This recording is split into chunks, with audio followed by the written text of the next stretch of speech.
नमस्कार दोस्तों, तो आप सब कैसे हैं। आप सबका स्वागत करते हैं हम अपने चैनल वंदना काव्या में। तो आप सब कैसे हैं बताने के लिए हमेशा की तरह कमेंट बॉक्स में हर हर महादेव ज़रूर लिखिए। दोस्तों, आज हम इस वीडियो में जानेंगे हरियाली अमावस्या के बारे में। किन उपायों के उस दिन करने से हमारे घर में सुख शांति बनी रहेगी और हमारे जो घर की माताएं बहनें हैं उनकी पति की उन्नति भी बढ़ेगी। तो श्री शिवाय नमस्तुभे दोस्तों। तो 4 अगस्त 2024 रविवार को है सावन मास की अमावस्या, जिसे हम हरियाली अमावस्या के नाम से जानते हैं। दोस्तों, इसी दिन किए जाने वाला जो हल्दी दीपक वाले उपाय आप लोगों को ज़रूर करना चाहिए, क्योंकि दोस्तों यह एक ऐसा उपाय है जो कि हर कभी नहीं किया जाता है। देखिए, यह दिन इतना खास होता है, इतना महत्वपूर्ण होता है। देखा गया है कभी कभी बड़े बड़े पूजा पाठ अनुष्ठान से जो मनोकामना नहीं पूर्ण होती है, वह अमावस्या के दिन एक छोटे से उपाय करने से ही आपकी मनोकामना पूर्ण हो जाती है। और बहुत सारे लोगों ने इस उपाय को किया भी है और उनको इस उपाय को करने का फल भी ज़रूर मिला। अगर आप लोग भी इस उपाय को हरियाली अमावस्या के दिन करना चाहते हैं तो आप इस उपाय को पहले अच्छे से समझ लेना, सुन लेना, उसके बाद करना। आपको इस उपाय का फल ज़रूर मिलेगा। दोस्तों, हम आपको यहाँ पर बता दें कि यह जो एक वाले जो उपाय है, यह उपाय पंडित जी ने अपनी अभी की कथा में बताया है। और इस उपाय को करने से आपके घर में चाहे किसी भी तरह की दुख और समस्या क्यों ना चल रही हो, आपके उसका कारण भी नहीं पता है कि यह समस्या किस कारण से चल रही है। उसका कुछ भी कारण हो सकता है, जैसे प्रीत दोष हो सकता है या किसी भी तरह का मंगल दोष भी हो सकता है, और भी बहुत तरह के दोष होते हैं, कुछ भी हो सकता है। पर आपको इस उपाय को करने के लिए अपने दोष को पता लगाने की भी ज़रूरत नहीं है। आपके घर में किस कारण से इतनी दुख और परेशानी आ रही है, वह भी आपको पता लगाने की ज़रूरत नहीं है। इस एक दीपक वाले उपाय को आप लोगों को कर लेना है, क्योंकि इसी एकमात्र उपाय को करने से आपके पूरे घर परिवार में सुख और शांति हो जाएगी। आपके घर में अच्छे अच्छे काम होने लगेंगे। आपकी जो भी मनोकामना होगी वह धीरे धीरे करके पूर्ण होना शुरू हो जाएंगे। तो दोस्तों, अब इस उपाय को करना किस समय है यह भी आप लोग जान लीजिए। देखिए, इस एक दीपक वाले उपाय को करने का जो समय है वो सीधी सी बात है, सुबह का समय है, प्रातःकाल का समय है। वैसे दोस्तों, हरियाली अमावस्या के पूरे दिन मंदिर खुले रहते हैं। पूरे दिन आप लोग उपाय को भी कर सकते हो, इसमें कोई दिक्कत वाली बात नहीं है, क्योंकि हरियाली अमावस्या के दिन भगवान शिव जी पूरे दिन अपने मंदिर में बैठे रहते हैं कि भक्त आएगा कौन हमको और प्रसन्न करेगा और हम कब उसकी मनोकामना पूर्ण करेंगे। तो दोस्तों, इस दिन शिव जी इतना कुछ प्रदान करते हैं जितने कि हम कभी कल्पना भी नहीं कर सकते। इसलिए आप लोगों को इस मौके को तो अपने हाथ से नहीं जाने देना चाहिए। तो अब हम समझते हैं दोस्तों, ये एक ऐसा दीपक वाले उपाय आखिर आप लोगों को करना कैसे हैं। देखिए, विशेष रूप से कोशिश करना इस उपाय को आप हरियाली अमावस्या सुबह सुबह कर लो। पर किसी कारणवश ना कर पाओ तो फिर थोड़े लेट भी कर सकते हो। और पहली मुख्य कोशिश आपकी यही होनी चाहिए कि घर की जो माता बहन होती है उनमें से कोई एक यह वाला उपाय करे। मतलब कि अगर माता बहन उपस्थित ना भी हो तो उस स्थान पर फिर घर का कोई बड़ा जो पुरुष हो वह भी इस उपाय को कर सकता है। कोई दिक्कत वाली बात नहीं है। पर घर के सभी सदस्य इस वाले उपाय को करने की ज़रूरत नहीं। घर का मुख्य सदस्य भी इस उपाय को करेगा तो उस उपाय को करने का फल उसके पूरे घर परिवार को जरूर मिल जाएगा। तो देखिए, एक दीपक वाले उपाय है तो सीधी सी बात है कि इसमें हमें एक दीपक की तो अवश्य पड़ेगी ही। तो देखिए, अगर आप यह एक हल्दी वाला दीपक अमावस्या वाले दिन अपने घर में जला देते हैं तो देखिए, हरियाली अमावस्या का जो दिन है, इसकी महिमा कुछ ऐसी है कि जो व्यक्ति अमावस्या के शिव जी को प्रसन्न करने के लिए पूजा करता है, उपाय करता है, शिव जी बहुत जल्दी अपने उस भक्त से प्रसन्न हो जाते हैं। और अगर आपने हल्दी वाले दीपक का उपाय कर लिया तो ऐसा आप मान के चलिए कि शिव जी इतने ज़्यादा आपसे प्रसन्न हो जाएंगे कि आपके जीवन की जो धनता और गरीबी है उसे वह जल्दी से जल्दी आपके जीवन से दूर कर देंगे। क्योंकि हल्दी जो है यह शिव जी से जुड़ी है। हल्दी आपके जीवन में बहुत सारी जो तरह की समस्याएं होती है, जो आपके घर में पैसा नहीं आता है, पैसा रुकता नहीं है, पैसा बहुत ज़्यादा खर्च अगर आपका होता है, धन की बर्बादी अगर आपके घर में हो रही है, तब भी आपको विशेषकर यह हल्दी वाले एक दीपक का उपाय अमावस्या वाले दिन जरूर करना चाहिए। देखिए, इसी के साथ आपको बता दें, इस बार हरियाली अमावस्या पर बहुत ही दुर्लभ संयोग का निर्माण हो रहा है। तो देखिए, आपको बता दें कि शिव जी को अगर आप जल्दी से जल्दी प्रसन्न करना चाहते हैं, अपने घर की गरीबी जल्दी से जल्दी दूर करना चाहते हैं, तब आपको यह पहला उपाय करना है अमावस्या के दिन। तो उपाय को करने के लिए आपको कौन कौन सी चीज़ लेनी है और किस समय उपाय करना है। तो देखिए, उपाय को करने के लिए आपको यहाँ पर लेना है 1 चुटकी काला तिल, बहुत ही जरा सा 1 चुटकी काला तिल लेना है, और 1 ही चुटकी आपको लेनी है पीसी हुई हल्दी। अब आपको क्या करना है, अपने नहाने वाले जल में 1 चुटकी हल्दी डालनी है और 1 चुटकी काला तिल डालना है, और आपको इस जल स्नान करना है। तो देखिए, जब भी आप अपने जल में हल्दी डालकर, विशेषकर अगर अमावस्या के दिन आप अपने जल में हल्दी डालकर स्नान करते हैं, तो इससे होता क्या है, आपके जीवन में आपका जो भाग्य आपका साथ नहीं दे रहा होता है, आपके पास जो पैसे आने के रास्ते बंद होते जा रहे हैं, जो आपके जीवन में निर्धनता बढ़ रही है, गरीबी बढ़ रही है, तो आप अपने जीवन में बार बार असफल हो रहे हैं ना, इन सारी चीज़ों से आप देखेंगे कि आप बाहर आ जाएंगे। आपके घर में, आपके जीवन में पैसा आना शुरू हो जाता है, पैसा रुकना शुरू हो जाता है, क्योंकि यहाँ पर आपकी कुंडली में गुरु की स्थिति बहुत मजबूत हो जाती है, जिसके बाद आप जिस काम को करते हैं उसमें आपको लाभ ही लाभ मिलता है। तो यह पहला उपाय है अमावस्या के दिन। इस उपाय को आप जरूर करें। अब बात करेंगे दूसरे उपाय की। देखिए, जो दूसरा उपाय आपको बताने जा रहे हैं, इस उपाय को अगर आप अमावस्या के दिन करते हैं तो आपकी सारी अधूरी मनोकामना को शिव जी पूरा कर देते हैं। तो यह उपाय भी आप विशेष कर करें। अगर कोई भी ऐसी विश है, कोई भी ऐसी इच्छा है आपकी जो अभी तक अधूरी है, पूरी नहीं हो रही है, तो आपको शिव जी को प्रसन्न करना है। तो यह दूसरा वाला उपाय अमावस्या के दिन करके तो देखिए। यहाँ पर उपाय को करने के लिए आपको लेना है लकड़ी। देखिए, बहुत सारे लोगों के घर में तुलसी का पौधा सूख जाता है, और तुलसी जो टहनियाँ होती है ना, तुलसी की टहनियों को आपको छोटा छोटा कर लेना है। छोटे छोटे पार्ट में आप उसको तोड़ ले, डिवाइड कर ले, और फिर आपको क्या करना है, एक लाल कपड़े के अंदर इन टहनियों को रखना है। कितनी लेनी है, आपको 2 ले सकते हैं, 5 ले सकते हैं, 11 ले सकते हैं। अगर 11 की संख्या हो तो बहुत उत्तम है। अब आपको क्या करना है, लाल कपड़े के अंदर रखना है और इसकी छोटी सी पोटली आपको बना लेना है। अब सबसे पहले आपको क्या करना है, इस पोटली को शिव जी के स्पर्श करना है, उनके चरणों से स्पर्श करना है।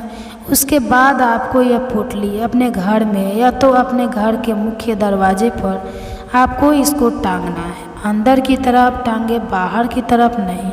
या फिर इसे आप अपने घर के मंदिर में एक तरफ रख देंगे। देखिए, जब भी आप तुलसी की टहनियाँ को लेते हैं, उन्हें अपने घर में कहीं पर भी रखते हैं और शिव जी से प्रार्थना करते हैं कि मेरी यह विश है, मेरी यह मनोकामना है, बहुत लंबे समय से अधूरी, मेरे जीवन में निर्धनता है, गरीबी है, मेरे घर में सुख समृद्धि नहीं है, मेरे घर में कलेश है। तो जिस तरह की भी आपकी समस्या होती है, जो भी आपकी मनोकामना होती है, उसे शिव जी पूरा कर देते हैं और आपके जीवन की निर्धनता और गरीबी तो कोसों आपके जीवन से दूर हो जाती है। जब भी आप तुलसी की लकड़ी का यह छोटा सा उपाय कर लेते हैं अमावस्या के दिन, एक चीज़ आपको बिल्कुल ध्यान रखें है कि तुलसी का पौधा अगर आपके घर में सूख गया है तब आपको अमावस्या के दिन उसकी लकड़ियों को न तोड़ना है, क्योंकि अमावस्या के दिन तो तुलसी की पत्तियों को भी नहीं तोड़ा जाता। यह चीज़ विशेषकर आपको ध्यान रखनी है। तो पहले से ही आप तुलसी के पौधों की अगर आपके पास टहनियाँ हैं तभी यह उपाय आप करें। दूसरी चीज़ कि जिनके घर में तुलसी का पौधा हरा भरा ना है, बहुत सारे लोगों के पौधे सूख गए हैं झाड़ों में, लेकिन बहुत सारे लोग बहुत अच्छे से रखते हैं और किसी किसी के घर में तुलसी का पौधा सूखता नहीं है, तो उन्हें क्या करना है, उन्हें तुलसी के 2 पत्ते लेने हैं। तुलसी के 2 पत्ते लेने हैं और आपको जब भी शिव जी को भोग लगाते हो, वैसे आप लगाते ही हैं हर बार अपने घर में तुलसी के पौधे पत्तों के साथ, लेकिन अमावस्या के दिन विशेषकर आपको तुलसी के 2 पत्ते शिव जी को उनके भोग में अर्पित करने हैं। जो भी आप उन्हें भोग लगाते हैं, जिस चीज़ का भी उसके साथ आपको तुलसी के 2 पत्ते जरूर शिव जी को अर्पित करना है। एक चीज़ ध्यान रखें, भूल कर भी आपको इस दिन चावल खाने नहीं है और चावल का भोग भूल कर भी आपको किसी भी देवी देवता को नहीं लगाना है, क्योंकि चावल खाना इस दिन महापाप होता है। ऐसा बिल्कुल भी ना करें, भूल कर भी आपको यह चीज़ नहीं करनी है।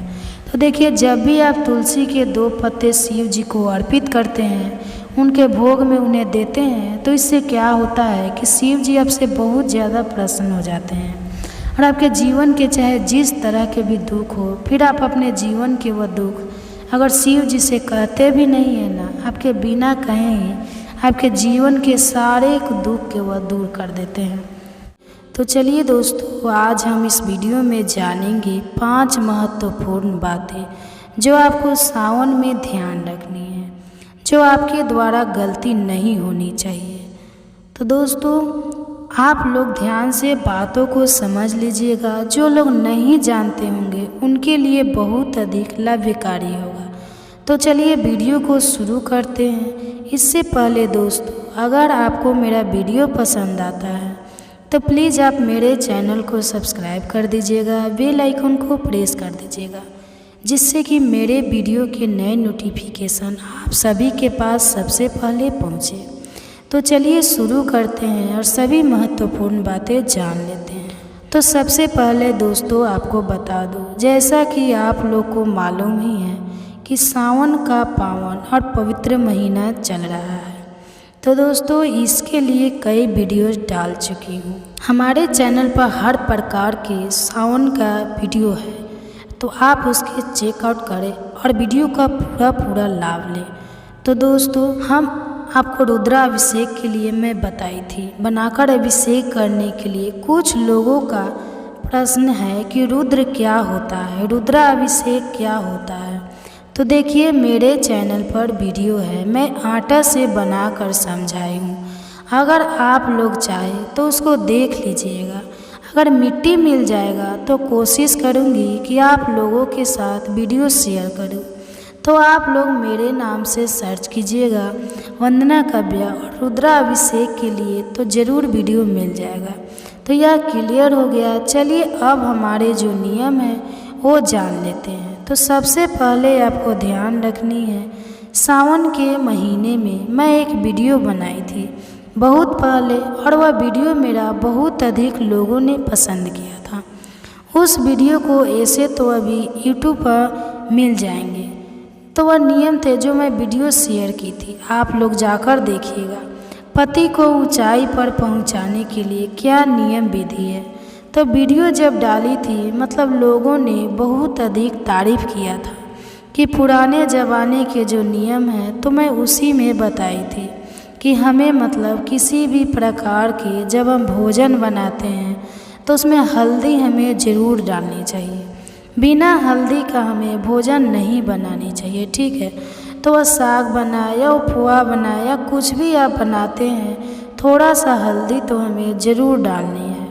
यहाँ तक कि देखिए, जो लोग जैसे भरता भी बनाते हैं या नियम कर देते हैं क्योंकि हल्दी को शुभता का प्रतीक माना गया है। अब बहुत बुरे दिनों में हल्दी हमारे भोजन से हटा दिया जाता है, नहीं डाला जाता है, इसलिए हल्दी को शुभ मानते हैं। तो कुछ बहनें पूछी है कि दीदी जब फलाहार बनाते हैं तो आप बोलिए कि हल्दी डालते हैं, तो क्या फलाहार में सावन में जब हम बनाते हैं तो उसमें हल्दी डाले तो नहीं? तो फलाहार का एक अलग ही नियम है, उसमें आप नहीं भी डालिए तो आपके ऊपर दोष नहीं लगेगा, क्योंकि हल्दी फलाहार में नहीं खाते हैं। इस बात का ध्यान रखिएगा। तो सोच कि ये चीज़ आपको बता दूँ तो किसी भी प्रकार के फलाहार बनाते हैं वो ठीक है, सफ़ेदी है कोई बात नहीं, लेकिन आप उसमें हल्दी मत डालिए। तो यह बातें अच्छी से समझ लीजिए। और दूसरा नियम क्या है कि सावन के महीने में इतना पावन और पवित्र महीना चल रहा है। शिव जी का आप लोग को मालूम है, जिसको पुनीत का भी महीना कहा जाता है, बहुत ही पवित्र महीना है। तो इसमें कोशिश करें जो भी पति पत्नी हो बर्दाश्त करनी चाहिए, दोनों तरफ से होनी चाहिए। मैं एक ही आदमी के लिए नहीं बोलूँगी, कभी अपने घर में कलह कलेश ना करें, करनी है तो हमेशा नहीं चाहिए, लेकिन कोशिश कीजिए किसी भी बात को लेकर बात बढ़ाने से अच्छा है कि उसका समाधान निकल जाए, थोड़ा सह लिया जाए। दोनों में से किसी एक को तो सहना ही पड़ेगा, तभी जाके झगड़ा जो है ख़त्म होगा। तो लड़ाई झगड़ा कलह कलेश पति पत्नी ही नहीं, आसपास के लोगों से भी ना करें, इस बात का ध्यान रखिएगा, ठीक है। तो ये हो गया हमारा दूसरा नियम। तीसरा नियम क्या है कि आप लोगों ने कहा है कि दीदी कोई अगर प्रसाद देता है तो क्या हमें लेनी चाहिए? जैसे सिंदूर बिंदी वगैरह सावन में कोई चढ़ा कर देता है तो ले सकते हैं जी, आप सच्चे मन से ले लीजिए, भगवान का प्रसाद समझकर उसको वापस ना करें। और वो खाने वाला जो है प्रसाद, जैसे शिवलिंग के ऊपर का, शिवालय का, घर का नहीं, घर का आप लोग खा सकते हैं, लेकिन शिवालय का चढ़ा हुआ प्रसाद हमें कोशिश करनी चाहिए कि हमें नहीं खानी चाहिए, ठीक है ना, अपने घर परिवार के लोगों को देनी चाहिए। लेकिन अगर मंदिर का चढ़ा हुआ प्रसाद आपको पुजारी दे देते हैं या कोई सिंदूर बिंदी दे देता है तो आप लोग इस्तेमाल कर सकती हैं और खा सकती हैं, यह हो गया। लेकिन मान लीजिए आप लोग पूछते हैं दीदी जैसे पीरियड्स में क्या प्रसाद खाया जा सकता है? तब तक कि आप बाल नहीं धो लेते, 3 दिन नहीं हो जाता, आपको प्रसाद का भी सेवन नहीं करनी चाहिए। केवल सावन के लिए नहीं बता रही हूँ, किसी भी प्रकार का प्रसाद आपको अगर मिलता है तो मत खाइए, प्रणाम कर लीजिए कि प्रसाद का अपमान न हो, इस बात का ध्यान रखिएगा, ठीक है। और अगला कार्य क्या है कि मान लीजिए बहुत सारे लोग बाबा धाम बोल बम भगवान का दर्शन करने के लिए जो भी तीर्थ स्थल है लोग जाते हैं या कहीं और भी आप जाते हैं, वहाँ से जब प्रसाद लाते हैं और अपने आसपास अगर आप लोगों को बांटते हैं या आपके घर तीज आता है, जैसे नई नवेली बहुओं का, लड़कियों का, बेटियों का अगर तीज आता है तो आप लोग को मालूम होगा क्या क्या आता है, उसमें मिठाई वगैरह आता है, तो आसपास के लोगों को हम बांटते हैं। तो जो बहुत अधिक खास है ना, जैसे बहुत ऐसा नहीं कि पूरे मोहल्ला के बांटना है, तो आपको देनी है, लेकिन अपने रिलेटिव में अगर आप दे रहे हो या 2-4 पड़ोसी जो आपके बिल्कुल नज़दीक है या बाबा धाम का ही प्रसाद हो तो ध्यान रखिएगा, प्रसाद के साथ अपनी सिंदूर भी ज़रूर लोगों को दीजिएगा। कुछ लोग ये चीज़ नहीं जानते हैं, केवल प्रसाद जो है पेपर में लपेट कर और लोगों को दे देते हैं, जो कि हमें इस बात का ध्यान रखनी चाहिए। पेपर में पुड़िया बनाकर वहाँ से सिंदूर का पैकेट आप ज़रूर लाइए, छोटा छोटा पुड़िया बनाकर, और जितने 2, 4, 10 घर है उसमें सिंदूर करके ही देनी चाहिए, ऐसे खाली प्रसाद नहीं देना चाहिए, ठीक है। तो जब पूरे गांव में बांटना हो, पूरे मोहल्ले में बांटना हो तब आप मत दीजिएगा। लेकिन अगर कोई आपका बहुत खास रिलेटिव है, तीज वगैरह का प्रश्न वो बना जिसको बोलते हैं, अगर देना है तो सिंदूर बिंदी के साथ ही दीजिएगा, इस बात का ध्यान रखिएगा। बहुत सारे लोग तो जानते होंगे लेकिन कुछ लोग नहीं भी जानते हैं, इसलिए ये चीज़ सोची कि आपको सावन में बता दूं। और कोई भी आपको सिंदूर बिंदी देता है तो आप लोग ज़रूर इस्तेमाल कीजिएगा, या किसी को ले दे भी सकते हैं, कोई दिक्कत नहीं है। और अगला नियम क्या है कि देखिए, पति को प्रणाम करने के लिए तो मैं बता ही दी हूँ, आप मतलब प्रत्येक सोमवार व्रत के दिन जरूर करनी है। अगर पास में आपके पति हैं तो, और साथ में जो लोग मतलब जॉइंट फैमिली में रह रहे हैं, जैसे सास ससुर और भी जेठानी ननद वगैरह बड़ी आपसे है, तो उस दिन व्रत में देखिए सबको प्रणाम करनी चाहिए। लेकिन कुछ बहनें हैं कि बोलती हैं दीदी मुंह से नहीं बोलते हैं तो मन नहीं होता, तो झगड़ा किए हैं तो नहीं करने का दिल करता है, तो देखिए वो सब एक तरफ कर दीजिएगा। और व्रत त्यौहार में जब मंदिर से आती है या पूजा करके उठती है तो व्रत के दिन मतलब झगड़ा लड़ाई आपस का जो उसको अलग रख दीजिए, लेकिन अपना जो कर्तव्य है ना हमें सही करनी है। तो आप ज़रूर आपके आसपास जो मतलब घर परिवार में जो भी आपसे बड़े हैं, सावन के महीने में सोमवार का अगर व्रत रखिए तो ज़रूर प्रणाम कीजिए, ठीक है। आप लोग कहती है दीदी मन बिल्कुल नहीं करता है, तो ठीक है मन को थोड़ा मना लीजिएगा, लेकिन कर लीजिएगा, ये हो गया। और अगला नियम क्या है कि आप लोग देखिए, जल वगैरह तो मैं बोली थी कि पी कर भी अभिषेक कर सकते हैं, क्योंकि एक महाशिवरात्रि जो एक दिन का रहता है तो उसमें जैसे हम नहीं पीते हैं, डायरेक्ट जाकर अभिषेक करते हैं। लेकिन इसमें जो है ना आप लोग मेडिसिन भी ले सकते हैं। बहुत सारे लोगों का प्रश्न आ रहा है कि जैसे व्रत के दौरान मतलब आपको बीमारी है या प्रॉब्लम है तो क्या मेडिसिन ले सकते हैं? बिल्कुल, फलाहारी व्रत में हम मेडिसिन ले सकते हैं, एकदम निश्चित रहिएगा, किसी भी प्रकार का आप लोग चिंता मत कीजिए। और कुछ बहनें पूछी हैं कि जैसे कि हम व्रत रखें दीदी और रात को भोजन करना चाहते हैं तो क्या हम दूध रोटी खा सकते हैं? जी बिल्कुल खा सकती है, आप दूध रोटी खा सकती है, आप हलवा खा सकती है, सेवई पूरी खा सकती है। आप 16 सोमवार का व्रत रखिए तो भी शाम को एक समय आप लोग खा सकती है। आप चाहे तो जैसे जो एक महीने का सावन का व्रत रखे वो भी खा सकती है, और जो प्रत्येक सोमवार के दिन व्रत रखी है अगर नहीं रहा जाता तो शाम को मीठा भोजन भी कर सकती है। कोशिश करनी चाहिए कि सोमवार व्रत में मतलब फलाहार पी रहे हैं सावन के सोमवार व्रत में, लेकिन 16 सोमवार व्रत में अनाज खाया जाता है। बाकी आप अपना भी नियम देख लीजिएगा। तो ये हो गया। और दोस्तों आप सभी से एक छोटी सी रिक्वेस्ट है, अगर वीडियो पसंद आता है तो चैनल को पक्का सब्सक्राइब कर दीजिएगा और वीडियो को लाइक कर दीजिएगा, क्योंकि आपके एक लाइक से हमें बहुत अधिक हिम्मत और प्रेरणा मिलती है, तो ज़रूर कीजिएगा। और अगला नियम क्या है कि जब भी आप मंदिर से पूजा करके आती है तो आप लोग एक पुष्प जरूर भगवान के ऊपर से लाइए।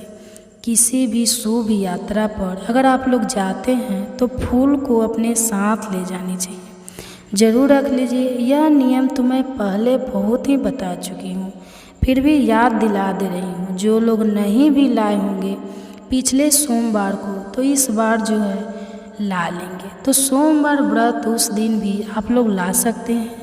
बेल पत्र वगैरह तो मैं नहीं जानती कि लाया जाता है, लेकिन फूल माला की भी पूजा आप करते हैं तो एक पुष्प वहाँ से ला सकते हैं प्रसाद के रूप में। और शिव जी की भी पूजा करते हैं तो वहाँ से आप लोग ले सकते हैं।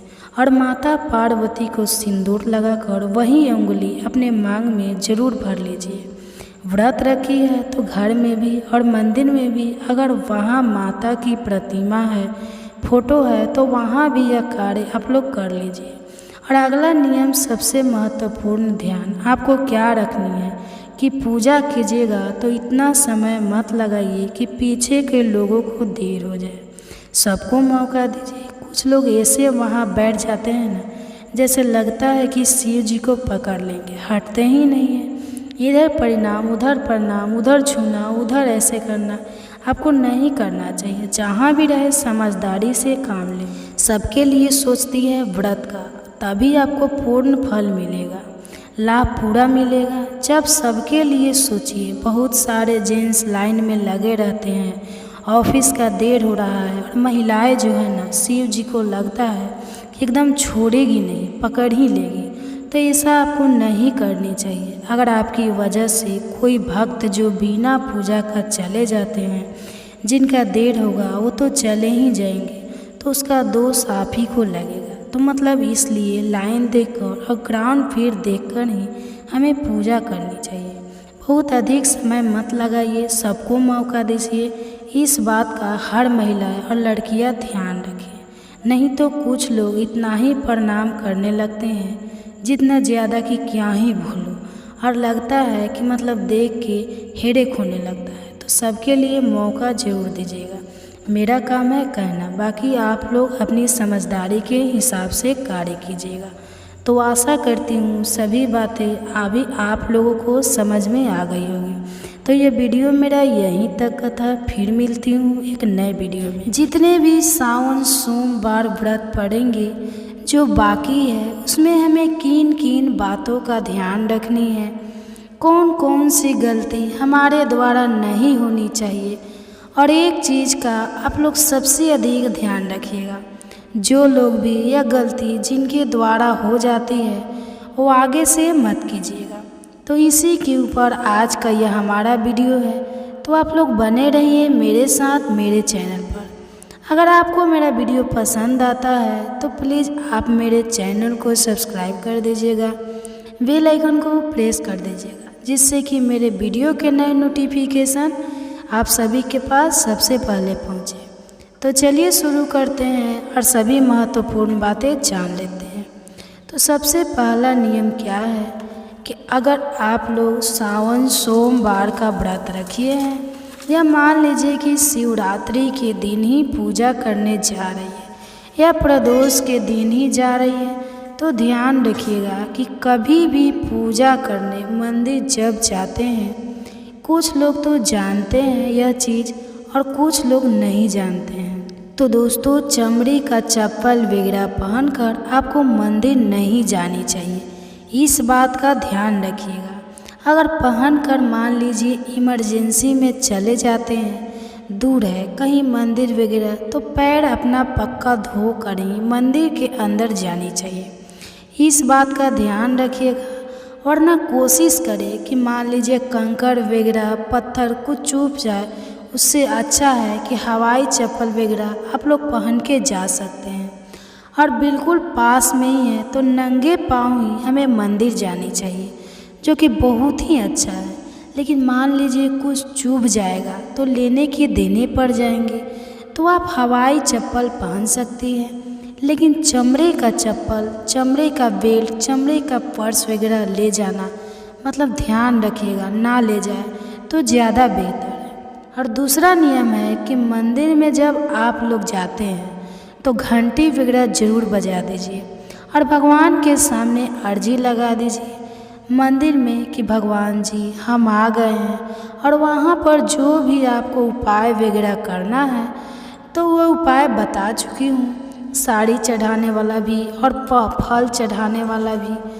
तो जो महिलाएं, जो भी लड़कियां पहले सोमवार के दिन व्रत नहीं रख पाई, अगर आप लोग अशुद्धि किसी कारणवश नहीं रख पाए, तो दूसरे वाले सोमवार व्रत से भी आप लोग आगे का सभी सोमवार सावन के आप लोग कर सकते हैं। इनमें कोई पूछने वाली बात नहीं है। तो जिनका नियम अभी बाकी है आप लोग जाकर कर लीजिएगा, ठीक है। तो मंदिर में घंटी ज़रूर बजा दीजिएगा, यह हो गया। और तीसरा नियम क्या है कि मंदिर में बहुत अधिक भीड़ वगैरह रहती है, जो कि मैं वीडियो में समझा चुकी हूँ। तो सबको मौका दीजिएगा, भीड़ है तो उसके हिसाब से आपको पूजा करनी चाहिए। ऐसा नहीं कि हमें शिव जी मिल गए तो हम वहाँ से हटेंगे ही नहीं। तो ऐसा सब कार्य हमें नहीं करना चाहिए। व्रत के दौरान सबके लिए समय दीजिए, सबको मौका दीजिए। यह करनी है, मान लीजिए किसी की अगरबत्ती से, धूप बत्ती से आपके साड़ी में लग जाता है या आपके ऊपर जल मतलब गिर जाता है, गलती से भीड़ भाड़ में लोग डालते हैं, तो गुस्सा और नाराज़ आपको वहाँ नहीं होना चाहिए, ना किसी से तू तू मैं करनी चाहिए। तो बच बचा कर चले आइएगा। जानबूझकर लोग नहीं करते, गलती से सभी लोग सिर झुकाए रहते हैं और कुछ लोग जल डालते हैं तो सिर पे पड़ जाता है। तो आप इस बात का ध्यान रखिएगा, वहाँ गुस्सा और नाराज़ होकर आपको किसी से झगड़ा, लड़ाई, बहसबाजी में नहीं पड़नी चाहिए, ठीक है। और कुछ लोग हैं जो पूछते हैं, जैसे साड़ी में छेद हो जाता है, जैसे मंदिर वगैरह जाते हैं, धूप बत्ती अगरबत्ती तो लग ही जाती है, एक कहने वाली बात नहीं है। मंदिर में ऐसे भी बहुत भीड़ भाड़ रहते हैं, तो मतलब भीड़ में ज़्यादातर लग ही जाती है। तो वह साड़ी क्या सावन में पहन सकते हैं? तो हाँ, पहन सकते हैं, उसको जला नहीं बोलेंगे। वो छेद वगैरह कभी कभार हो जाते हैं साड़ियाँ में, तो आप लोग वैसी साड़ी भी पहन सकते हैं। अगला कार्य आपको क्या ध्यान रखनी है कि देखिए, आप लोग बोलते हैं कि हमें पूजा करने लायक नहीं रहता और हमारे जो हस्बैंड हैं, पति हैं, बच्चे हैं, पूजा नहीं करते हैं, मंदिर ऐसे ही पड़ा रहता है। और सावन में भी मैं कहती हूँ कि पूजा कर लीजिए, तो नहीं करते हैं। तो देखिए, पूजा ऐसा चीज़ है ना जो ज़ोर ज़बरदस्ती से नहीं करवाया जाता, किसी का हाथ पकड़कर ज़बरदस्ती नहीं करवाया जाता। वो मन होता है, वो श्रद्धा होता है। श्रद्धा जब आ जाएगा ना भगवान के प्रति, तो वो आदमी खुद ही करेगा। तो आप मत किसी को कहिए, एक बार कह लीजिए। अगर मानते हैं, अगर वो आपके पति हो या बच्चे हो, अगर मान जाते हैं तो अच्छी बात, नहीं मानते हैं तो बार बार मत कहिए, क्योंकि क्या होता है ना, उनके ऊपर भी दोष लगेगा, ना बोलेंगे तो भी दोष लगेगा। तो जितना उनसे होता है कह दीजिए कि कम से कम घंटी भी बजा दीजिए, शंखनाद भी कर दीजिए, कुछ ना कुछ भगवान के सामने एक धूप बत्ती, अगरबत्ती भी जला दीजिए। इतना तो कर ही सकते हैं। बाकी आप चाहिए कि एकदम प्रॉपर विधि से आपके हस्बैंड बर्तन धोकर ऐसे वैसे पूजा कर ले, सावन सोमवार का व्रत है, तो उतना पुरुष लोग से नहीं हो पाता है। हर घर के पुरुष वैसे नहीं हैं। तो आप लोग इसके लिए बिल्कुल चिंता मत कीजिएगा। अगर आपको नहीं करने लायक है तो आप लोग केवल व्रत कर लीजिएगा, बच्चे से भी घंटी वगैरह बजवा दीजिएगा और प्रणाम कर लीजिएगा। और जिनके पति कर देंगे तब तो कोई दिक्कत ही नहीं है। लेकिन बहुत से ऐसे घर में महिलाएं कहती है कि हमारे पति नहीं करते हैं, तो कोई बात नहीं है। तो आप लोग बहुत ज़्यादा उनके ऊपर प्रेशराइज उनको मत कीजिएगा, बहुत ज़्यादा परेशान मत कीजिएगा। क्योंकि देखिए, महिलाएं अगर पूजा पाठ कर लेती हैं ना, बाकी दिनों के लिए भी बता रही हूँ, तो ऐसा माना जाता है कि जब तक लड़का कुंवारा रहता है ना, तब तक अपनी माँ के भाग्य से बच्चे बढ़ते हैं। और शादी के बाद जो है, अपनी पत्नियों के नियम, धर्म, पूजा पाठ से पति की बढ़ोतरी होने लगती है। तो आप जो भी पूजा पाठ कीजिएगा ना, उसका फल उनको भी मिलेगा। तो आप लोग एकदम निश्चित रहिएगा, जितना उनसे होता है उतना ही कर लीजिए। अगर नहीं हो पाता है तो ज़रा सा नाराज़गी करके उनको तो बता सुना कर सही नहीं है, इस बात का आप लोग ध्यान रखिएगा। ऐसे तो मेरी बहनें बहुत अधिक समझदार हैं।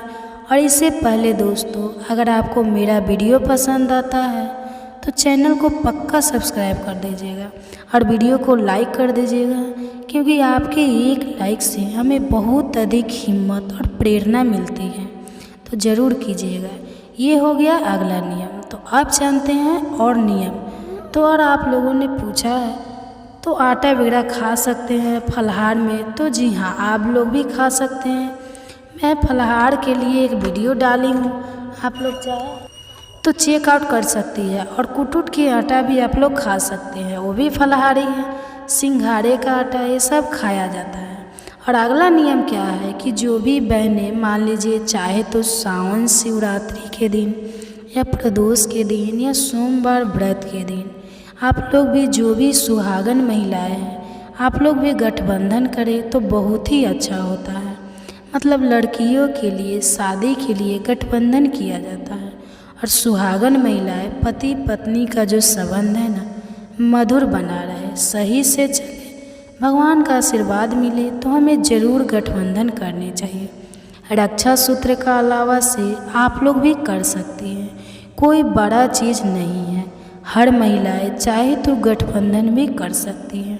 अगला नियम क्या है कि मंदिर से पुष्प वगैरह लाना मत भूलिए, जो कि मैं बता चुकी हूँ कई वीडियोज़ में, आपको बता चुकी हूँ। और सिंदूर वगैरह जब पार्वती जी को आप लोग चढ़ाकर अपने सिनोरा सिंदूर में रख लीजिएगा। अगर मंदिर जाते समय अगर भूल से सिंदूरा से सिंदूर नहीं लगाई हो तो वहाँ से आने के बाद भी व्रत में लगा लीजिएगा। और आप लोग कहते हैं कि सिंदूर का कलर ख़राब हो गया है, तो इसके लिए तो बहुत सारे वीडियोज़ में बता चुकी हूँ, फिर भी बता रही हूँ। उसको कहीं कुछ निकालिए मत, हटाइए मत, उसको नया पैकेट अच्छा सिंदूर का सावन में चढ़ाकर माता पार्वती से उसमें आप लोग रख लीजिएगा और उसी को लगाइएगा, जो चटकदार है, बढ़िया हो, ठीक है। और अगला नियम क्या है कि सभी पूजा पाठ समाप्त होने के बाद, संपन्न होने के बाद आप लोग नंदी जी के कान में ज़रूर आप लोग अपनी मनोकामना भी बोल आइएगा। इस बात का ध्यान रखिएगा। कुछ लोग तो जानते होंगे लेकिन कुछ लोग नहीं जानते। ऐसा माना जाता है कि नंदी जी के द्वारा ही शिव जी के पास पहुंचता है। तो अपनी मनोकामना ज़रूर उनके कान में, जो भी पुरुष हो, मतलब भाई लोग हो या बहनें हो, कुंवारे लड़का लड़कियां हो, आप लोग अपनी मनोकामना परीक्षा के लिए, नौकरी के लिए, शादी विवाह के लिए बोलकर आ सकते हैं। ये हो गया। और व्रत में ध्यान रखिएगा, चुगली निंदा से हमें बचनी चाहिए। किसी प्रकार का पाप वगैरह आपके द्वारा ना हो। किसी जानवर वगैरह को मतलब बेरहमी से हमें मारनी नहीं चाहिए। ख़ास तौर से पुरुष लोग ध्यान रखेंगे। व्रत के दौरान कभी भी जैसे मार्केट वगैरह में जो साथ घूमते हैं ना, जो शिव जी का स्वरूप मानते हैं, तो ध्यान रखिएगा। ऐसे तो बहुत लोग हैं डिसलेज होते हैं, फिर भी व्रत के दौरान, सावन के दौरान अगर ना मारे तो ज़्यादा बेहतर है, ठीक है। डंडा लाठी से आप दिखाकर भगा सकते हैं, करा सकते हैं, लेकिन मारना नहीं चाहिए। ना चुगली निंदा हमें करनी चाहिए। व्रत के दौरान इन सभी बातों का आप लोग ध्यान रखिएगा। अगर सावन सोमवार का व्रत कर रही है तो व्रत ही कर रहे हैं और नियम का पालन ही नहीं कर रहे हो तो ऐसे व्रत का क्या लाभ। और पैरों में महावर वगैरह लगा लीजिएगा। यह चीज़ तो मैं बता चुकी हूँ। तभी हमें मंदिर जानी चाहिए और वहाँ से आने के बाद या सुबह में ही परिणाम अपने घर के सभी बड़ों का कीजिएगा। पति है तो उनका भी चरण स्पर्श कर सकती हैं। तो आशा करती हूँ कि सभी बातें अभी आप लोगों के समझ में आ गई होगी। तो ये वीडियो मेरा यहीं तक का था। फिर मिलते हूँ एक नए वीडियो में। तो चलिए दोस्तों, आज हम इस वीडियो में जानेंगे 5 महत्वपूर्ण बातें जो आपको सावन में ध्यान रखनी है, जो आपके द्वारा गलती नहीं होनी चाहिए। तो दोस्तों, आप लोग ध्यान से बातों को समझ लीजिएगा। जो लोग नहीं जानते होंगे उनके लिए बहुत अधिक लाभकारी होगा। तो चलिए वीडियो को शुरू करते हैं। इससे पहले दोस्तों, अगर आपको मेरा वीडियो पसंद आता है तो प्लीज़ आप मेरे चैनल को सब्सक्राइब कर दीजिएगा, बेल आइकन को प्रेस कर दीजिएगा, जिससे कि मेरे वीडियो के नए नोटिफिकेशन आप सभी के पास सबसे पहले पहुँचे। तो चलिए शुरू करते हैं और सभी महत्वपूर्ण बातें जान लेते हैं। तो सबसे पहले दोस्तों आपको बता दूं, जैसा कि आप लोग को मालूम ही है कि सावन का पावन और पवित्र महीना चल रहा है। तो दोस्तों, इसके लिए कई वीडियोस डाल चुकी हूँ। हमारे चैनल पर हर प्रकार के सावन का वीडियो है, तो आप उसके चेकआउट करें और वीडियो का पूरा लाभ लें। तो दोस्तों, हम आपको रुद्राभिषेक के लिए मैं बताई थी। बनाकर अभिषेक करने के लिए कुछ लोगों का प्रश्न है कि रुद्र क्या होता है, रुद्राभिषेक क्या होता है। तो देखिए, मेरे चैनल पर वीडियो है, मैं आटा से बनाकर समझाई हूँ। अगर आप लोग चाहें तो उसको देख लीजिएगा। अगर मिट्टी मिल जाएगा तो कोशिश करूँगी कि आप लोगों के साथ वीडियो शेयर करूँ। तो आप लोग मेरे नाम से सर्च कीजिएगा वंदना काव्या और रुद्राभिषेक के लिए, तो ज़रूर वीडियो मिल जाएगा। तो यह क्लियर हो गया। चलिए अब हमारे जो नियम है वो जान लेते हैं। तो सबसे पहले आपको ध्यान रखनी है, सावन के महीने में मैं एक वीडियो बनाई थी बहुत पहले, और वह वीडियो मेरा बहुत अधिक लोगों ने पसंद किया था। उस वीडियो को ऐसे तो अभी यूट्यूब पर मिल जाएंगे, तो वह नियम थे जो मैं वीडियो शेयर की थी, आप लोग जाकर देखिएगा। पति को ऊंचाई पर पहुंचाने के लिए क्या नियम विधि है। तो वीडियो जब डाली थी मतलब लोगों ने बहुत अधिक तारीफ़ किया था कि पुराने ज़माने के जो नियम हैं तो मैं उसी में बताई थी कि हमें मतलब किसी भी प्रकार के जब हम भोजन बनाते हैं तो उसमें हल्दी हमें ज़रूर डालनी चाहिए। बिना हल्दी का हमें भोजन नहीं बनानी चाहिए, ठीक है। तो वह साग बनाए या उपवा बनाए या कुछ भी आप बनाते हैं, थोड़ा सा हल्दी तो हमें ज़रूर डालनी है। यहाँ तक कि देखिए जो लोग जैसे भरता भी बनाते हैं या नियम कर देते हैं, क्योंकि हल्दी को शुभता का प्रतीक माना गया है। अब बहुत मतलब बुरे दिनों में हल्दी हमारे भोजन से मतलब हटा दिया जाता है, नहीं डाला जाता है, इसलिए हल्दी को शुभ मानते हैं। तो कुछ बहनें पूछी है कि दीदी जब फलाहार बनाते हैं तो आप बोलिए कि हल्दी डालते हैं, तो क्या फलाहार में सावन में जब हम बनाते हैं तो उसमें हल्दी डाले तो नहीं। तो फलाहार का एक अलग ही नियम है, उसमें आप नहीं भी डालिए तो आपके ऊपर दोष नहीं लगेगा, क्योंकि हल्दी फलाहार में नहीं खाते हैं, इस बात का ध्यान रखिएगा। तो सोच कि ये चीज़ आपको बता दूँ तो किसी भी प्रकार के फलाहार बनाते हैं वो ठीक है, सफ़ेदी है कोई बात नहीं, लेकिन आप उसमें हल्दी मत डालिए।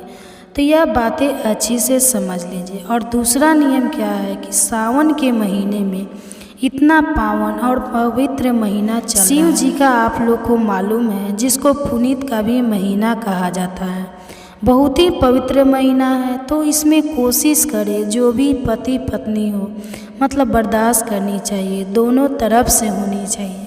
मैं एक ही आदमी के लिए नहीं बोलूँगी, कभी अपने घर में कलह कलेश ना करें, करनी है तो हमेशा नहीं चाहिए, लेकिन कोशिश कीजिए किसी भी बात को लेकर बात बढ़ाने से अच्छा है कि मतलब उसका समाधान निकल जाए, थोड़ा सह लिया जाए। दोनों में से किसी एक को तो सहना ही पड़ेगा, तभी जाके झगड़ा जो है ख़त्म होगा। तो लड़ाई झगड़ा कलह कलेश पति पत्नी ही नहीं, आसपास के लोगों से भी ना करें, इस बात का ध्यान रखिएगा, ठीक है। तो ये हो गया हमारा दूसरा नियम। तीसरा नियम क्या है कि आप लोगों ने कहा है कि दीदी कोई अगर प्रसाद देता है तो क्या हमें लेनी चाहिए, मतलब जैसे सिंदूर बिंदी वगैरह सावन में कोई चढ़ा कर देता है तो ले सकते हैं जी, आप सच्चे मन से ले लीजिए। भगवान का प्रसाद समझकर उसको वापस ना करें। और वो खाने वाला जो है प्रसाद जैसे शिवलिंग के ऊपर का, शिवालय का, घर का नहीं, घर का आप लोग खा सकते हैं, लेकिन शिवालय का चढ़ा हुआ प्रसाद हमें कोशिश करनी चाहिए कि हमें नहीं खानी चाहिए, ठीक है, ना अपने घर परिवार के लोगों को देनी चाहिए। लेकिन अगर मंदिर का चढ़ा हुआ प्रसाद आपको पुजारी दे देते हैं या कोई सिंदूर बिंदी दे देता है तो आप लोग इस्तेमाल कर सकती हैं और खा सकती हैं, यह हो गया।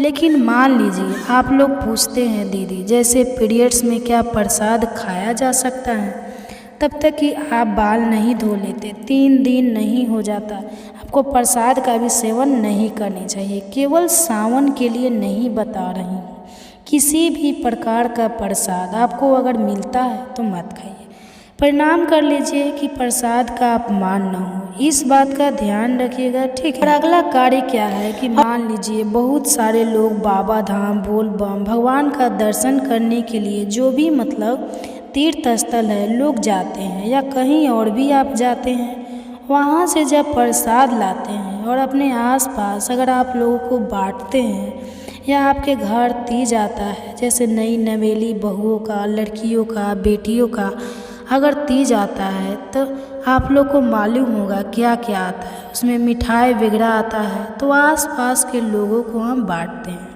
तो जो बहुत अधिक खास है ना, जैसे बहुत ऐसा नहीं कि पूरे मोहल्ला के बांटना है, तो आपको देनी है, लेकिन अपने रिलेटिव में अगर आप दे रहे हो या 2-4 पड़ोसी जो आपके बिल्कुल नज़दीक है या बाबा धाम का ही प्रसाद हो तो ध्यान रखिएगा, प्रसाद के साथ अपनी सिंदूर भी ज़रूर लोगों को दीजिएगा। कुछ लोग ये चीज़ नहीं जानते हैं, केवल प्रसाद जो है पेपर में लपेट कर और लोगों को दे देते हैं, जो कि हमें इस बात का ध्यान रखनी चाहिए। पेपर में पुड़िया बनाकर वहाँ से सिंदूर का पैकेट आप ज़रूर लाइए। छोटा छोटा पुड़िया बनाकर और जितने 2, 4, 10 घर है उसमें सिंदूर करके ही देनी चाहिए। ऐसे खाली प्रसाद नहीं देना चाहिए, ठीक है। तो जब पूरे गांव में बांटना हो, पूरे मोहल्ले में बांटना हो, तब आप मत दीजिएगा। लेकिन अगर कोई आपका बहुत खास रिलेटिव है, तीज वगैरह का प्रश्न मतलब वो बना जिसको बोलते हैं, अगर देना है तो सिंदूर बिंदी के साथ ही दीजिएगा। इस बात का ध्यान रखिएगा। बहुत सारे लोग तो जानते होंगे, लेकिन कुछ लोग नहीं भी जानते हैं। इसलिए ये चीज़ सोची कि आपको सावन में बता दूं। और कोई भी आपको सिंदूर बिंदी देता है तो आप लोग ज़रूर इस्तेमाल कीजिएगा, या किसी को ले दे भी सकते हैं, कोई दिक्कत नहीं है। और अगला नियम क्या है कि देखिए, पति को प्रणाम करने के लिए तो मैं बता ही दी हूँ, आप मतलब प्रत्येक सोमवार व्रत के दिन जरूर करनी है। अगर पास में आपके पति हैं तो, और साथ में जो लोग मतलब जॉइंट फैमिली में रह रहे हैं, जैसे सास ससुर और भी जेठानी ननद वगैरह बड़ी आपसे है, तो उस दिन व्रत में देखिए सबको प्रणाम करनी चाहिए। लेकिन कुछ बहनें हैं कि बोलती हैं दीदी मुंह से नहीं बोलते हैं तो मन नहीं होता, तो झगड़ा किए हैं तो नहीं करने का दिल करता है, तो देखिए वो सब एक तरफ कर दीजिएगा। और व्रत त्यौहार में जब मंदिर से आती है या पूजा करके उठती है तो व्रत के दिन मतलब झगड़ा लड़ाई आपस का जो उसको अलग रख दीजिए, लेकिन अपना जो कर्तव्य है ना हमें सही करनी है। तो आप ज़रूर आपके आसपास जो मतलब घर परिवार में जो भी आपसे बड़े हैं, सावन के महीने में सोमवार का अगर व्रत रखिए तो ज़रूर प्रणाम कीजिए, ठीक है। आप लोग कहती है दीदी मन बिल्कुल नहीं करता है, तो ठीक है मन को थोड़ा मना लीजिएगा, लेकिन कर लीजिएगा, ये हो गया। और अगला नियम क्या है कि आप लोग देखिए, जल वगैरह तो मैं बोली थी कि पी कर भी अभिषेक कर सकते हैं, क्योंकि एक महाशिवरात्रि जो एक दिन का रहता है तो उसमें जैसे हम नहीं पीते हैं, डायरेक्ट जाकर अभिषेक करते हैं। लेकिन इसमें जो है ना आप लोग मेडिसिन भी ले सकते हैं। बहुत सारे लोगों का प्रश्न आ रहा है कि जैसे व्रत के दौरान ये मतलब आपको बीमारी है या प्रॉब्लम है तो क्या मेडिसिन ले सकते हैं? बिल्कुल, फलाहारी व्रत में हम मेडिसिन ले सकते हैं, एकदम निश्चित रहिएगा। किसी भी प्रकार का आप लोग चिंता मत कीजिए। और कुछ बहनें पूछी है कि जैसे कि हम व्रत रखे दीदी और रात को भोजन करना चाहते हैं तो क्या हम दूध रोटी खा सकते हैं? जी बिल्कुल खा सकती है। आप दूध रोटी खा सकती है, आप हलवा खा सकती है, सेवई पूरी खा सकती है। आप 16 सोमवार का व्रत रखिए तो भी शाम को एक समय आप लोग खा सकती है। आप चाहे तो जैसे जो एक महीने का सावन का व्रत रखे वो भी खा सकती है। और जो प्रत्येक सोमवार के दिन व्रत रखी है अगर नहीं रहा जाता तो शाम को मीठा भोजन भी कर सकती है। कोशिश करनी चाहिए कि सोमवार व्रत में मतलब फलाहार पी रहे हैं सावन के सोमवार व्रत में, लेकिन 16 सोमवार व्रत में अनाज खाया जाता है। बाकी आप अपना भी नियम देख लीजिएगा। तो ये हो गया। और दोस्तों आप सभी से एक छोटी सी रिक्वेस्ट है, अगर वीडियो पसंद आता है तो चैनल को पक्का सब्सक्राइब कर दीजिएगा और वीडियो को लाइक कर दीजिएगा, क्योंकि आपके एक लाइक से हमें बहुत अधिक हिम्मत और प्रेरणा मिलती है। तो ज़रूर कीजिएगा। और अगला नियम क्या है कि जब भी आप मंदिर से पूजा करके आती है तो आप लोग एक पुष्प जरूर भगवान के ऊपर से लाइए। किसी भी शुभ यात्रा पर अगर आप लोग जाते हैं तो फूल को अपने साथ ले जानी चाहिए, ज़रूर रख लीजिए। यह नियम तो मैं पहले बहुत ही बता चुकी हूँ, फिर भी याद दिला दे रही हूँ। जो लोग नहीं भी लाए होंगे पिछले सोमवार को तो इस बार जो है ला लेंगे। तो सोमवार व्रत उस दिन भी आप लोग ला सकते हैं। बेल पत्र वगैरह तो मैं नहीं जानती कि लाया जाता है, लेकिन फूल माला की भी पूजा आप करते हैं तो एक पुष्प वहाँ से ला सकते हैं प्रसाद के रूप में। और शिव जी की भी पूजा करते हैं तो वहाँ से आप लोग ले सकते हैं। और माता पार्वती को सिंदूर लगाकर वही उंगली अपने मांग में ज़रूर भर लीजिए। व्रत रखी है तो घर में भी और मंदिर में भी अगर वहाँ माता की प्रतिमा है, फोटो है, तो वहाँ भी यह कार्य आप लोग कर लीजिए। और अगला नियम सबसे महत्वपूर्ण ध्यान आपको क्या रखनी है कि पूजा कीजिएगा तो इतना समय मत लगाइए कि पीछे के लोगों को देर हो जाए। सबको मौका दीजिए। कुछ लोग ऐसे वहाँ बैठ जाते हैं ना, जैसे लगता है कि शिव जी को पकड़ लेंगे, हटते ही नहीं है। इधर प्रणाम, उधर छूना, उधर ऐसे करना आपको नहीं करना चाहिए। जहाँ भी रहे समझदारी से काम लें। सबके लिए सोचती है व्रत का, तभी आपको पूर्ण फल मिलेगा, लाभ पूरा मिलेगा। जब सबके लिए सोचिए, बहुत सारे जेंट्स लाइन में लगे रहते हैं, ऑफिस का देर हो रहा है और महिलाएं जो है ना, शिव जी को लगता है कि एकदम छोड़ेगी नहीं, पकड़ ही लेगी। तो ऐसा आपको नहीं करनी चाहिए। अगर आपकी वजह से कोई भक्त जो बिना पूजा का चले जाते हैं, जिनका देर होगा वो तो चले ही जाएंगे, तो उसका दोष आप ही को लगेगा। तो मतलब इसलिए लाइन देखकर और ग्राउंड फिर देखकर ही हमें पूजा करनी चाहिए।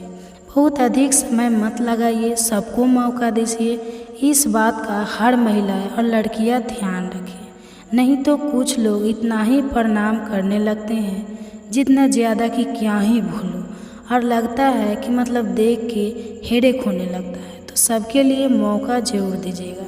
मेरा काम है कहना, बाकी आप लोग अपनी समझदारी के हिसाब से कार्य कीजिएगा। तो आशा करती हूँ सभी बातें अभी आप लोगों को समझ में आ गई होगी। तो ये वीडियो मेरा यहीं तक का था। फिर मिलती हूँ एक नए वीडियो में। जितने भी सावन सोमवार व्रत पड़ेंगे जो बाकी है, उसमें हमें किन किन बातों का ध्यान रखनी है, कौन कौन सी गलती हमारे द्वारा नहीं होनी चाहिए। और एक चीज़ का आप लोग सबसे अधिक ध्यान रखिएगा, जो लोग भी यह गलती जिनके द्वारा हो जाती है वो आगे से मत कीजिएगा। तो इसी के ऊपर आज का यह हमारा वीडियो है। तो आप लोग बने रहिए मेरे साथ मेरे चैनल पर। अगर आपको मेरा वीडियो पसंद आता है तो प्लीज़ आप मेरे चैनल को सब्सक्राइब कर दीजिएगा, बेल आइकन को प्रेस कर दीजिएगा, जिससे कि मेरे वीडियो के नए नोटिफिकेशन आप सभी के पास सबसे पहले पहुँचे। तो चलिए शुरू करते हैं और सभी महत्वपूर्ण बातें जान लेते हैं। तो सबसे पहला नियम क्या है कि अगर आप लोग सावन सोमवार का व्रत रखिए हैं या मान लीजिए कि शिवरात्रि के दिन ही पूजा करने जा रही है या प्रदोष के दिन ही जा रही है, तो ध्यान रखिएगा कि कभी भी पूजा करने मंदिर जब जाते हैं, कुछ लोग तो जानते हैं यह चीज़ और कुछ लोग नहीं जानते हैं। तो दोस्तों, चमड़ी का चप्पल वगैरह पहनकर आपको मंदिर नहीं जानी चाहिए। इस बात का ध्यान रखिएगा। अगर पहनकर मान लीजिए इमरजेंसी में चले जाते हैं, दूर है कहीं मंदिर वगैरह, तो पैर अपना पक्का धो कर ही मंदिर के अंदर जानी चाहिए। इस बात का ध्यान रखिएगा। वरना कोशिश करें कि मान लीजिए कंकड़ वगैरह पत्थर कुछ चुभ जाए, उससे अच्छा है कि हवाई चप्पल वगैरह आप लोग पहन के जा सकते हैं। और बिल्कुल पास में ही है तो नंगे पाँव ही हमें मंदिर जानी चाहिए, जो कि बहुत ही अच्छा है। लेकिन मान लीजिए कुछ चुभ जाएगा तो लेने के देने पड़ जाएंगे, तो आप हवाई चप्पल पहन सकती हैं। लेकिन चमड़े का चप्पल, चमड़े का बेल्ट, चमड़े का पर्स वगैरह ले जाना मतलब ध्यान रखिएगा, ना ले जाए तो ज़्यादा बेहतर है। और दूसरा नियम है कि मंदिर में जब आप लोग जाते हैं तो घंटी वगैरह ज़रूर बजा दीजिए और भगवान के सामने अर्जी लगा दीजिए मंदिर में कि भगवान जी हम आ गए हैं। और वहाँ पर जो भी आपको उपाय वगैरह करना है तो वो उपाय बता चुकी हूँ, साड़ी चढ़ाने वाला भी और फल चढ़ाने वाला भी। तो जो महिलाएं, जो भी लड़कियां पहले सोमवार के दिन व्रत नहीं रख पाई, अगर आप लोग अशुद्धि किसी कारणवश नहीं रख पाए, तो दूसरे वाले सोमवार व्रत से भी आप लोग आगे का सभी सोमवार सावन के आप लोग कर सकते हैं। इनमें कोई पूछने वाली बात नहीं है। तो जिनका नियम अभी बाकी है आप लोग जाकर कर लीजिएगा, ठीक है। तो मंदिर में घंटी ज़रूर बजा दीजिएगा, यह हो गया। और तीसरा नियम क्या है कि मंदिर में बहुत अधिक भीड़ वगैरह रहती है, जो कि मैं वीडियो में समझा चुकी हूँ। तो सबको मौका दीजिएगा, भीड़ है तो उसके हिसाब से आपको पूजा करनी चाहिए। ऐसा नहीं कि हमें शिव जी मिल गए तो हम वहाँ से हटेंगे ही नहीं। तो ऐसा सब कार्य हमें नहीं करना चाहिए। व्रत के दौरान सबके लिए समय दीजिए, सबको मौका दीजिए। यह करनी है, मान लीजिए किसी की अगरबत्ती से, धूप बत्ती से आपके साड़ी में लग जाता है या आपके ऊपर जल मतलब गिर जाता है, गलती से भीड़ भाड़ में लोग डालते हैं, तो गुस्सा और नाराज़ आपको वहाँ नहीं होना चाहिए, ना किसी से तू मैं करनी चाहिए। तो बच बचा कर चले आइएगा। जानबूझकर लोग नहीं करते, गलती से सभी लोग सिर झुकाए रहते हैं और कुछ लोग जल डालते हैं तो सिर पे पड़ जाता है। तो आप इस बात का ध्यान रखिएगा, वहाँ गुस्सा और नाराज़ होकर आपको किसी से झगड़ा, लड़ाई, बहसबाजी में नहीं पड़नी चाहिए, ठीक है। और कुछ लोग हैं जो पूछते हैं, जैसे साड़ी में छेद हो जाता है, जैसे मंदिर वगैरह जाते हैं, धूप बत्ती अगरबत्ती तो लग ही जाती है, एक कहने वाली बात नहीं है। मंदिर में ऐसे भी बहुत भीड़ भाड़ रहते हैं, तो मतलब भीड़ में ज़्यादातर लग ही जाती है। तो वह साड़ी क्या सावन में पहन सकते हैं? तो हाँ, पहन सकते हैं, उसको जला नहीं बोलेंगे। वो छेद वगैरह कभी कभार हो जाते हैं साड़ियाँ में, तो आप लोग वैसी साड़ी भी पहन सकते हैं। अगला कार्य आपको क्या ध्यान रखनी है कि देखिए, आप लोग बोलते हैं कि हमें पूजा करने लायक नहीं रहता और हमारे जो हस्बैंड हैं, पति हैं, बच्चे हैं, पूजा नहीं करते हैं, मंदिर ऐसे ही पड़ा रहता है।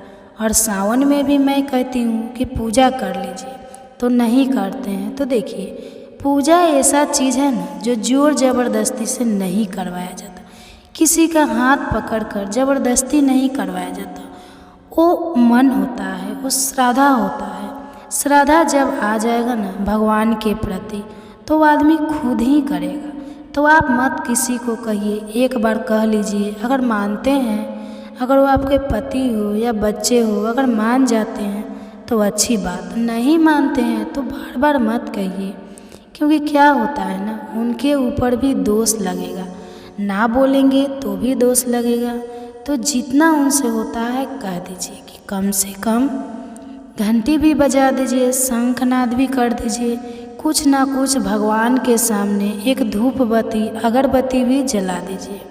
इतना तो कर ही सकते हैं। बाकी आप चाहिए कि एकदम प्रॉपर विधि से आपके हस्बैंड बर्तन धोकर ऐसे वैसे पूजा कर ले, सावन सोमवार का व्रत है, तो उतना पुरुष लोग से नहीं हो पाता है। हर घर के पुरुष वैसे नहीं हैं। तो आप लोग इसके लिए बिल्कुल चिंता मत कीजिएगा। अगर आपको नहीं करने लायक है तो आप लोग केवल व्रत कर लीजिएगा, बच्चे से भी घंटी वगैरह बजवा दीजिएगा और प्रणाम कर लीजिएगा। और जिनके पति कर देंगे तब तो कोई दिक्कत ही नहीं है। लेकिन बहुत से ऐसे घर में महिलाएं कहती है कि हमारे पति नहीं करते हैं, तो कोई बात नहीं है। तो आप लोग बहुत ज़्यादा उनके ऊपर प्रेशराइज उनको मत कीजिएगा, बहुत ज़्यादा परेशान मत कीजिएगा। क्योंकि देखिए, महिलाएं अगर पूजा पाठ कर लेती हैं ना, बाकी दिनों के लिए भी बता रही हूँ, तो ऐसा माना जाता है कि जब तक लड़का कुंवारा रहता है ना, तब तक अपनी माँ के भाग्य से बच्चे बढ़ते हैं। और शादी के बाद जो है, अपनी पत्नियों के नियम धर्म पूजा पाठ से पति की बढ़ोतरी होने लगती है। तो आप जो भी पूजा पाठ कीजिएगा ना, उसका फल उनको भी मिलेगा। तो आप लोग एकदम निश्चित रहिएगा, जितना उनसे होता है उतना ही कर लीजिए। अगर नहीं हो पाता है तो ज़रा सा नाराज़गी करके उनको तो बता सुना कर सही नहीं है, इस बात का आप लोग ध्यान रखिएगा। ऐसे तो मेरी बहनें बहुत अधिक समझदार हैं। और इससे पहले दोस्तों, अगर आपको मेरा वीडियो पसंद आता है तो चैनल को पक्का सब्सक्राइब कर दीजिएगा और वीडियो को लाइक कर दीजिएगा, क्योंकि आपके एक लाइक से हमें बहुत अधिक हिम्मत और प्रेरणा मिलती है। तो ज़रूर कीजिएगा। ये हो गया अगला नियम। तो आप जानते हैं और नियम तो, और आप लोगों ने पूछा है तो आटा वगैरह खा सकते हैं फलाहार में। तो जी हाँ, आप लोग भी खा सकते हैं। मैं फलाहार के लिए एक वीडियो डाली हूँ, आप लोग चाहे तो चेकआउट कर सकती है। और कुटुट की आटा भी आप लोग खा सकते हैं, वो भी फलाहारी है। सिंघाड़े का आटा, ये सब खाया जाता है। और अगला नियम क्या है कि जो भी बहनें मान लीजिए चाहे तो सावन शिवरात्रि के दिन या प्रदोष के दिन या सोमवार व्रत के दिन आप लोग भी, जो भी सुहागन महिलाएं हैं, आप लोग भी गठबंधन करें तो बहुत ही अच्छा होता है। मतलब लड़कियों के लिए शादी के लिए गठबंधन किया जाता है। और सुहागन महिलाएं पति पत्नी का जो संबंध है ना, मधुर बना रहे, सही से चले, भगवान का आशीर्वाद मिले, तो हमें ज़रूर गठबंधन करनी चाहिए। रक्षा सूत्र का अलावा से आप लोग भी कर सकती हैं, कोई बड़ा चीज़ नहीं है। हर महिलाएं चाहे तो गठबंधन भी कर सकती हैं। अगला नियम क्या है कि मंदिर से पुष्प वगैरह लाना मत भूलिए, जो कि मैं बता चुकी हूँ कई वीडियोज़ में, आपको बता चुकी हूँ। और सिंदूर वगैरह जब पार्वती जी को आप लोग चढ़ाकर अपने सिंदूरा सिंदूर में रख लीजिएगा। अगर मंदिर जाते समय अगर भूल से सिंदूरा से सिंदूर नहीं लगाई हो तो वहाँ से आने के बाद भी व्रत में लगा लीजिएगा। और आप लोग कहते हैं कि सिंदूर का कलर ख़राब हो गया है, तो इसके लिए तो बहुत सारे वीडियोज़ में बता चुकी हूँ, फिर भी बता रही हूँ। उसको कहीं कुछ निकालिए मत, हटाइए मत, उसको नया पैकेट अच्छा सिंदूर का सावन में चढ़ाकर माता पार्वती से उसमें आप लोग रख लीजिएगा और उसी को लगाइएगा, जो चटकदार है, बढ़िया हो, ठीक है। और अगला नियम क्या है कि सभी पूजा पाठ समाप्त होने के बाद, संपन्न होने के बाद आप लोग नंदी जी के कान में ज़रूर आप लोग अपनी मनोकामना भी बोल आइएगा। इस बात का ध्यान रखिएगा। कुछ लोग तो जानते होंगे लेकिन कुछ लोग नहीं जानते। ऐसा माना जाता है कि नंदी जी के द्वारा ही शिव जी के पास पहुंचता है। तो अपनी मनोकामना ज़रूर उनके कान में, जो भी पुरुष हो, मतलब भाई लोग हो या बहनें हो, कुंवारे लड़का लड़कियां हो, आप लोग अपनी मनोकामना परीक्षा के लिए, नौकरी के लिए, शादी विवाह के लिए बोलकर आ सकते हैं। ये हो गया। और व्रत में ध्यान रखिएगा, चुगली निंदा से हमें बचनी चाहिए। किसी प्रकार का पाप वगैरह आपके द्वारा ना हो। किसी जानवर वगैरह को मतलब बेरहमी से हमें मारनी नहीं चाहिए। ख़ास तौर से पुरुष लोग ध्यान रखेंगे। व्रत के दौरान कभी भी जैसे मार्केट वगैरह में जो साथ घूमते हैं ना, जो शिव जी का स्वरूप मानते हैं, तो ध्यान रखिएगा। ऐसे तो बहुत लोग हैं डिसरेज होते हैं, फिर भी व्रत के दौरान, सावन के दौरान अगर ना मारे तो ज़्यादा बेहतर है, ठीक है। डंडा लाठी से आप दिखाकर भगा सकते हैं, करा सकते हैं, लेकिन मारना नहीं चाहिए। ना चुगली निंदा हमें करनी चाहिए। व्रत के दौरान इन सभी बातों का आप लोग ध्यान रखिएगा। अगर सावन सोमवार का व्रत कर रही है तो व्रत ही कर रहे हैं और नियम का पालन ही नहीं कर रहे हो, तो ऐसे व्रत का क्या लाभ। और पैरों में महावर वगैरह लगा लीजिएगा। यह चीज़ तो मैं बता चुकी हूँ। तभी हमें मंदिर जानी चाहिए और वहाँ से आने के बाद या सुबह में ही परिणाम अपने घर के सभी बड़ों का कीजिएगा।